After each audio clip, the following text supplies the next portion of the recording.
Ang topic natin ngayon ay tungkol sa spark plug. So, minsan hindi aandar ang motor ng dahil lamang sa spark plug. So, kaya kailangan pag mag-troubleshoot tayo ng motor, tapos yung motor hindi aandar, pwedeng unahin muna natin ito. Halimbawa, may kuryente naman pero ayaw umandar.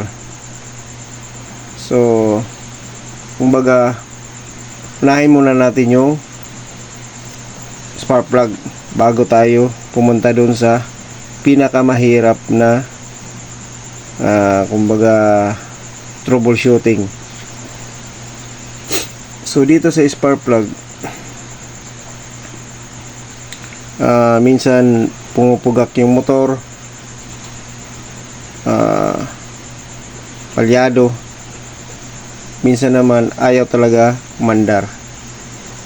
So dito may mga sample ako ng spark plug. Ito mga sira na to.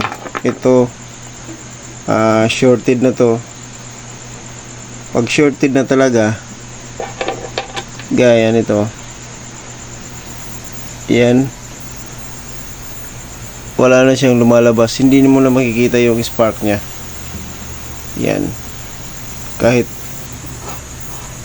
in-adjust ko na dito yung power, yan,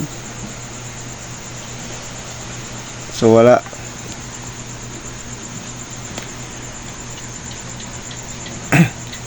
Try natin ang iba. So minsan din kalat yung spark nya. Pag kalat na yung spark nya, hindi rin yun naandar. Hanap tayo. Kaya nito, kaya yan, no? Kumakalat.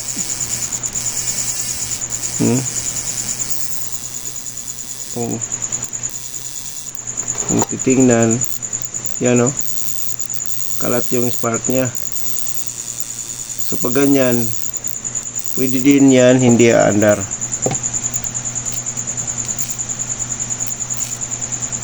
Hanap tayo rin ba. So mayroon ako dito spark plug na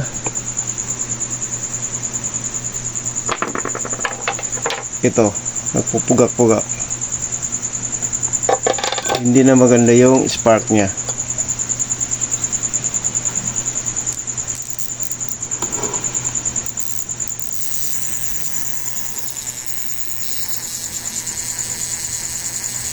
No, kung titingnan, kumakalat yung spark nya, oh. So ito, maandar to, pero palyado. Tapos nagpupugak-pugak, tapos walang minor.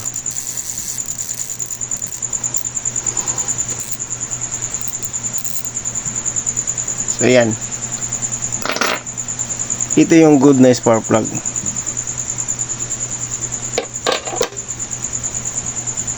Maganda yung tunog niya.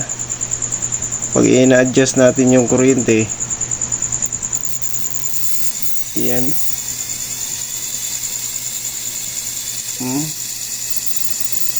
kumbaga tumataas din yung kuryente niya, nagre-respond siya. Itaas natin yung voltage, itaas natin yung power. So ayan, unti-unti natin itaas, oh. Nagre-respond siya. Tapos kakaiba na yung tunog niya. Ayan, oh. Yan, nakataas na. Nakataas na yung power. Ibaba natin, oh, sasabay siya.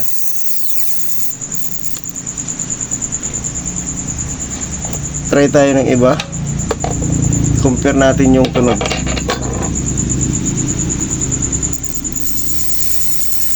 Ito, iba to. kaysa dun sa isa. Naka taas na yung power. So kakaiba siya kaysa dun sa isa. Kumbaga tataas yung power ng isa, mararamdaman mo talaga kasi iiba yung tunog niya. Tapos i-comparison natin silang dalawa. Tapos patayin natin yung ilaw. Yan. Yan. Ito yung mas magandang spark plug.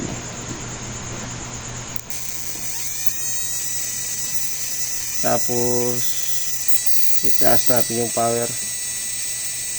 Sagad natin. Yan. Tapos patayin natin yung ilaw.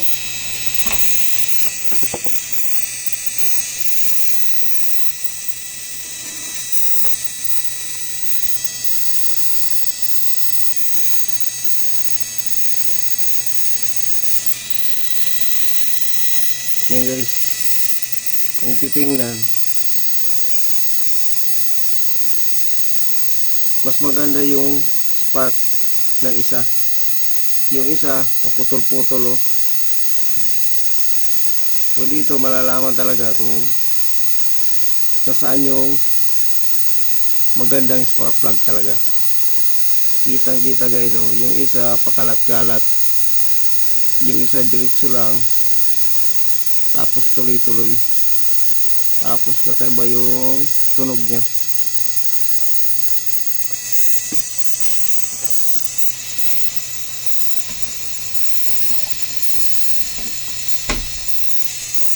So ayan, tayo na natin. So dito sa topic na to,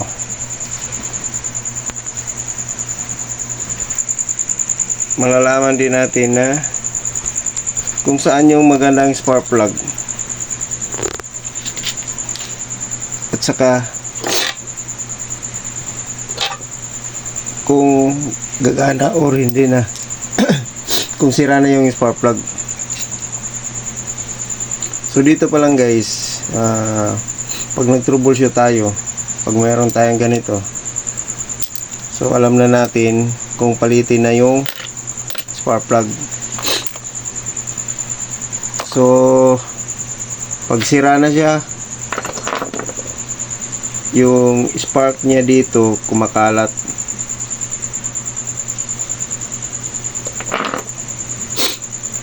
Itong dalawang tinest ko, umaandar naman tong isa. Yung kaninang kinomparison natin, umaandar naman yon. Kaya lang, kumbaga, kung pagpipilian mo, mas maganda talaga yung isa. Tapos doon naman hanap tayo ng spark plug na kalat yung spark. Ulitin natin. Yan o, tabingi.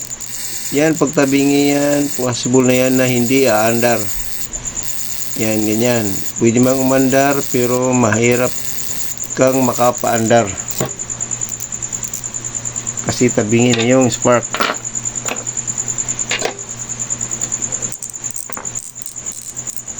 Tapos ito wala nang spark, shorted na oh, wala nang lumalabas sa electrode. Ito shorted na to. Yung ibang shorted, kalat yung spark. Yan kalat. Yan kalat. So shorted yan, hirapan ka na yung possible hindi to andar. Tapos yung iba hindi talaga may spark. So yun guys,